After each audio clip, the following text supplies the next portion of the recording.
Si on remonte à la fin des années 80, l'Africa Twin était un trail dérivé des Honda qui avait remporté 4 fois le Paris-Dakar.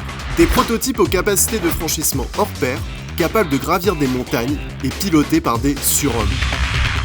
Et ces surhommes avaient des passe-temps plutôt étranges. En gros, ça consistait à rouler pendant plusieurs milliers de kilomètres sur des chemins plus impraticables qu'une zone de guerre, avec pour seul pactage une boussole et l'eau de leurs urines.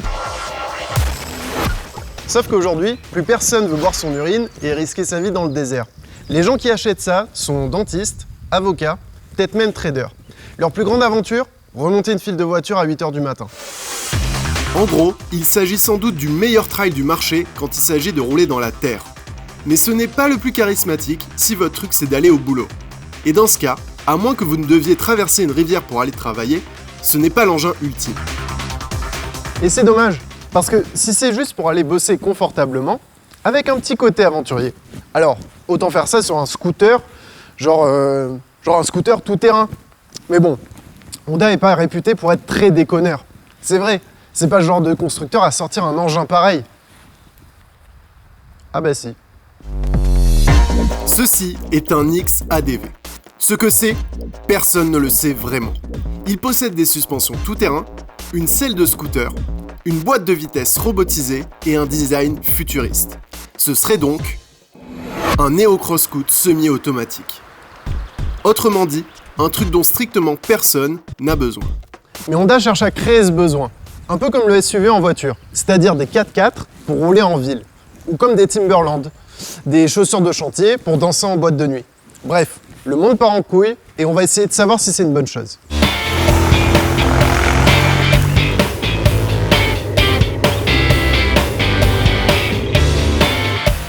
Ne vous trompez pas, le XADV c'est tout sauf un scooter. Bon, c'est pas tout comme une moto non plus.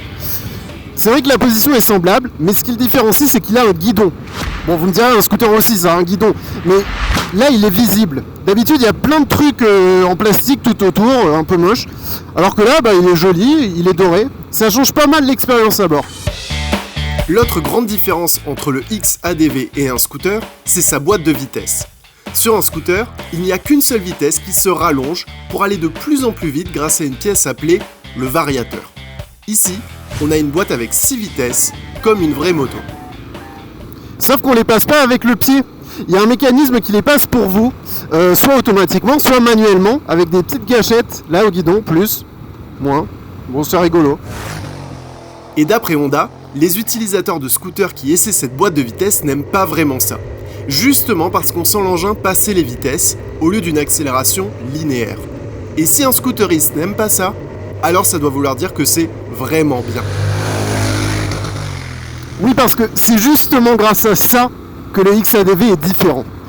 On ressent des choses, du sur-régime, du sous-régime. Normalement, ça fait partie des sensations mécaniques ressenties à bord d'une moto.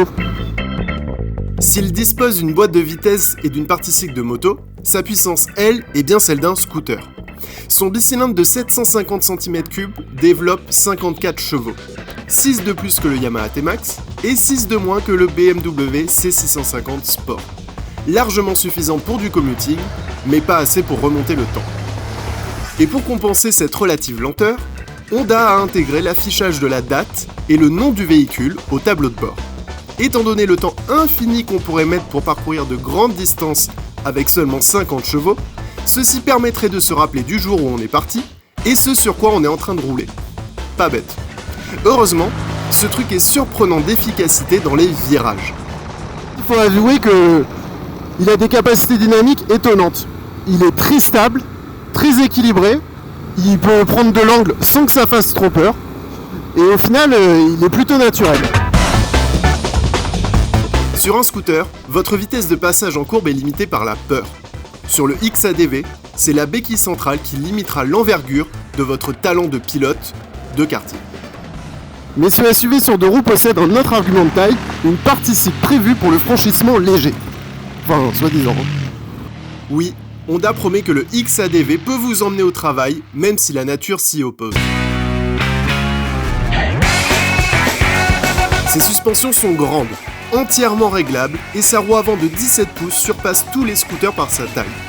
Tout ça rend le XADV effectivement capable de rouler dans la nature, si vraiment vous en auriez besoin. En fait, je me demande ce que je fous là. J'ai l'impression de vivre un bug de jeu vidéo. Vous savez, quand vous sortez du décor et que ça fait planter la console. Bah là, c'est pareil. J'ai qu'une envie, c'est d'appuyer sur reset. Les 238 kg avec les pleins de cet OVNI se laissent emmener relativement facilement sur ce terrain très accidenté. Et dans cet environnement, la puissance devient suffisante, même si le poids en revanche met à mal les suspensions. Sur une compression un peu violente, l'onde de choc pourrait raser une forêt, ce qui est une réelle performance en soi. Et de ce point de vue, on peut dire qu'il tient sa promesse.